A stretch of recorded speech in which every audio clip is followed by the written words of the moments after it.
আসসালামু আলাইকুম। সংখ্যা পদ্ধতি চ্যাপ্টারের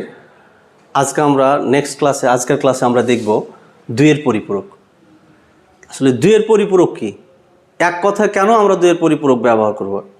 এক কথায় যদি আমরা বলতে চাই, দুইয়ের পরিপূরক ব্যবহার করার মূল উদ্দেশ্য হচ্ছে কোনো পজিটিভ সংখ্যাকে নেগেটিভ করা বা কোনো নেগেটিভ সংখ্যাকে কি পজিটিভ করা।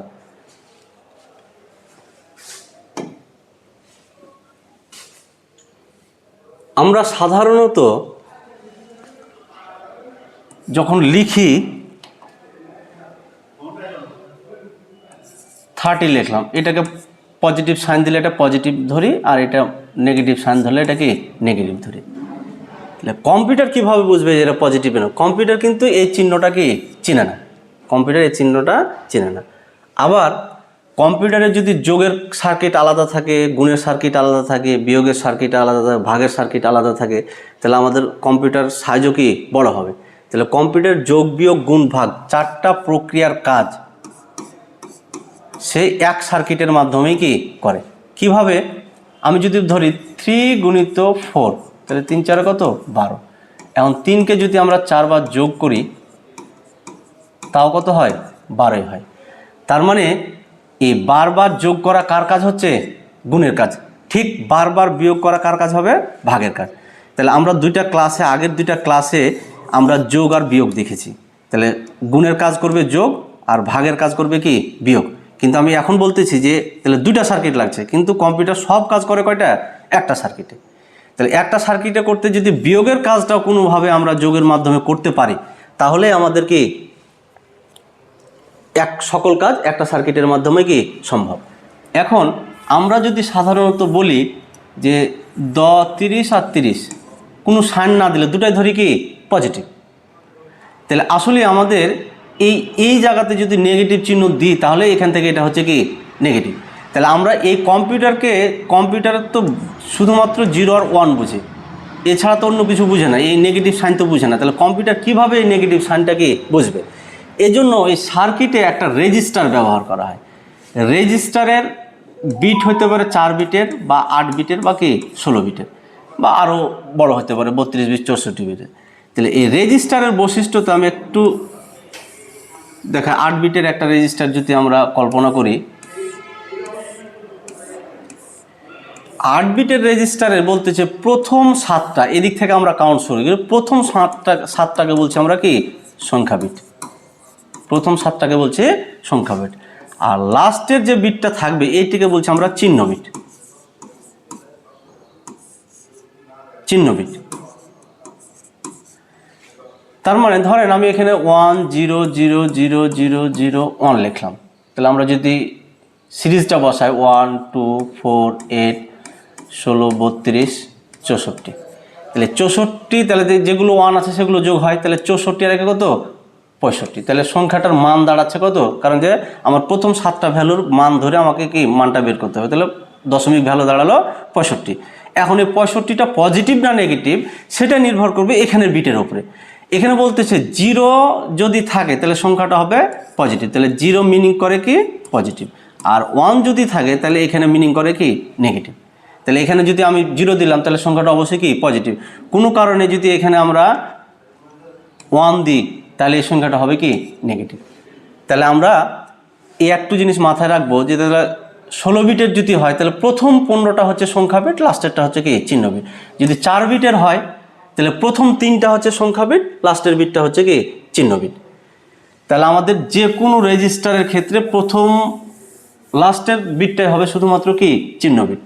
এই মাইনাস প্লাস বোঝানোর জন্য, নেগেটিভ পজিটিভ বোঝানোর জন্যই আমাদের যে কোনো অঙ্ক করার জন্য আমাদের কি লাগবে? একটা করে রেজিস্টার লাগবে। তাহলে যেই অঙ্কই বলুক না কেন আমাদের রেজিস্টার নিতে হবে। তাহলে আমি প্রথমেই বললাম দুইয়ের পরিপূরকের মেন কাজ হচ্ছে কোনো পজিটিভ সংখ্যাকে নেগেটিভ বানা। তাহলে আমরা দেখি, ধরেন আমি একটা সংখ্যা নিলাম 10, তাহলে এই 10কে আমরা কি করব? নেগেটিভ বানাবো। তাহলে যেহেতু নেগেটিভ বানাতে গেলে কিসে করতে হবে? বাইনারিতে। তাহলে 10-এর বাইনারি আমরা নিলাম। তাহলে আমরা যদি এভাবে শর্টকাটে লিখতে 1 2 4 8, তাহলে 8 আর 2 কত 10, তাহলে 1 0 1 0 1 0 1 0, তাহলে প্রকৃত বিট দাঁড়াচ্ছে কয়টা? 4টা। এখন আমাকে বলেন এই 4 বিট যে লিখবো আমরা 4 বিট রেজিস্টারে লিখবো না 8 বিট রেজিস্টারে লিখবো? আমি যদি 4 বিট রেজিস্টারে লিখি তাহলে এইটুকু হবে আমার মান, এটা হবে চিহ্ন বিট, কিন্তু আমার মান তো দাঁড়ালো এখানে কত 1010, সেজন্য এটাকে নিতে হবে কয় বিটে? 8 বিটে। তাহলে 8 বিটে যদি নিতে যাই তাহলে বাকিগুলো সবগুলোই কি শূন্য। তাহলে এখন লক্ষ্য করে দেখেন 8 নম্বর বিটে শূন্য আছে, তার মানে 10 কি পজিটিভ। এখন এই পজিটিভটা আমরা কি করব? নেগেটিভ করব। তাহলে নেগেটিভ করার জন্য বলতেছে প্রথমে একের পরিপূরক করতে হবে। একের পরিপূরককে যে আমাদের যে বিটগুলো পাবো বিটগুলোকে জাস্ট খালি অপোজিট করব। 0 থাকলে 1 করব, 1 থাকলে কি 0 করব। যেমন এই 0-র অপোজিট হচ্ছে কত? 1, তাহলে 1-এর অপোজিট কত? 0, তাহলে এই 0 1, এই 1 0, তাহলে বাকি 4টা 0 আছে, 4টা হবে কি 1। এটাকে বলছে ওয়ান্স কমপ্লিমেন্ট বা একের পরিপূরক। একের পরিপূরক বা ওয়ান্স কমপ্লিমেন্ট। এই একের পরিপূরকের সাথে যদি আমি 1 যোগ করি তাহলে আমাদের হবে কি 2-এর পরিপূরক। তাহলে 1 1 কত? 2, 2 থেকে 2 বাদ দিলে আমাদের 0 হয়, হাত থাকছে কত? 1, 0 আর 1 1, হাতে আর কিছু নাই, বাকিগুলো আমাদের কি বসে যাবে। এবার দেখেন 8 নম্বর 1 2 3 4 5 6 7 8, 8 নম্বর বিটে কি আসছে? 1 আসছে, তাহলে অবশ্যই সংখ্যাটা কি নেগেটিভ। তাহলে এইটুকুর মান হবে মাইনাস কত? 10। আমরা বুঝবো -10, কম্পিউটার বুঝবে কি এভাবে। এখন একটা প্রশ্ন হলো যে আসলে যে এটা -10 এটা আমরা বুঝবো কিভাবে? এটুকু সাধারণত ব্যাখ্যা ইউটিউবে কোনো চ্যানেলে এভাবে করে না, তারপর আমি করতেছি। দেখেন 10 আর এটা -10, কিভাবে বুঝবো এটা -10? আমি যদি 10 থেকে -10 যোগ করি তাহলে আউটপুট আসবে কত? যোগফল হবে কত? 0। তাহলে অবশ্যই আমরা 10-এর বাইনারি এটা আর -10-এর বাইনারি এটা যদি যোগ করি, যোগফল যদি আমার 0 হয় তাহলে ধরে নেব অবশ্যই আমার এটা কি নেগেটিভ সঠিকভাবে হয়েছে। তাহলে আমরা 10-এর বাইনারি 4টা 0 ছিল, 1 0 1 0, আর -10-এর বাইনারি হচ্ছে কত? প্রথম 4টা 1, পরে 0 1 1 0। তাহলে এটা কী করবো? আমরা যোগ করব। তাহলে 0 1 1 2, 2 থেকে 2 বাদ দিলে 0, হাত থাকছে 1, হাতের 1 1 কত? 0, আবার হাতের 1 1 2, 2 মানে 0, হাতের 1 আর 1 2 0, হাত থাকছে কত? 1, হাতের 1 আর 1 2, 2 থেকে 2 বাদ দিলে 0, হাত থাকছে কত? 1, তাহলে এখানেও 0 এখানেও 0, হাতে থাকছে কত? 1, এই একটা এখানে বসবে। এখন দেখেন আমরা নিয়েছিলাম কয় বিটের? 8 বিটের, তাহলে 8টা 1 2 3 4 5 6 7 8, তার মানে এইটা আমার ওভারফ্লো হয়ে গেছে, এটাকে বলা হয় ক্যারি বিট। ক্যারি বিট, এই ক্যারি বিট কোনো সময় আমার যোগ বিয়োগের ক্ষেত্রে ব্যবহার করা হয় না, এটা ওভারফ্লো বিট। তাহলে দেখেন আমাদের 8টা বিট কি চলে আসছে? 0 চলে আসছে। তাহলে অবশ্যই আমাদের 2-এর পরিপূরক কোনো পজিটিভ সংখ্যাকে কি নেগেটিভ করে বা নেগেটিভ সংখ্যাকে পজিটিভ করে। তাহলে এখন আমরা যদি বলি যে 1 0 1 0 এই সংখ্যাটাই 2-এর পরিপূরক অবস্থায় আছে, এটাই 2-এর পরিপূরক আছে, টয়েস কমপ্লিমেন্ট আছে, তাহলে সংখ্যাটা নেগেটিভ না পজিটিভ? তাহলে 2-এর পরিপূরক থাকলে সেটা আমরা ধরে নেব কি নেগেটিভ। তাহলে এটা পজিটিভ মান কত? তাহলে পজিটিভ যদি করি তাহলে দেখেন নেগেটিভকে যদি আবারও নেগেটিভ করি তাহলে কি হয়ে যায়?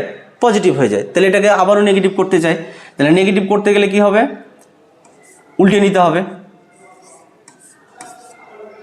এটার সাথে কত যোগ করবো আমরা? 1, তাহলে 1 1 কত? 0, হাত থাকছে কত? 1, এই 1 বসে গেল, এই 1 বসে গেল, এখানে 0। তাহলে দেখেন এখানে 0 ছিল, তার মানে পজিটিভ সংখ্যা, আর 1 1 0, তার মানে এটা কি 1 2 4, তাহলে 4 2 কত? 6। তাহলে এটা যদি আমাদের নেগেটিভ সংখ্যা হয়, কার নেগেটিভ হবে? 6-এর নেগেটিভ। তাহলে এটা হলো 6 আর এটা হচ্ছে কি -6, এটা হচ্ছে -6। তাহলে এভাবেই এমসিকিউ আসতে পারে যে এটা 2-এর পরিপূরক অবস্থায় আছে, এটার পজিটিভ মান কত? তাহলে এভাবে আমরা যে কোনো পজিটিভ সংখ্যাকে নেগেটিভ বা নেগেটিভ সংখ্যাকে কি পজিটিভ বানাতে পারি। আমরা সামনের ক্লাসে অবশ্যই এটার যোগ কীভাবে হয় সেটা দেখব।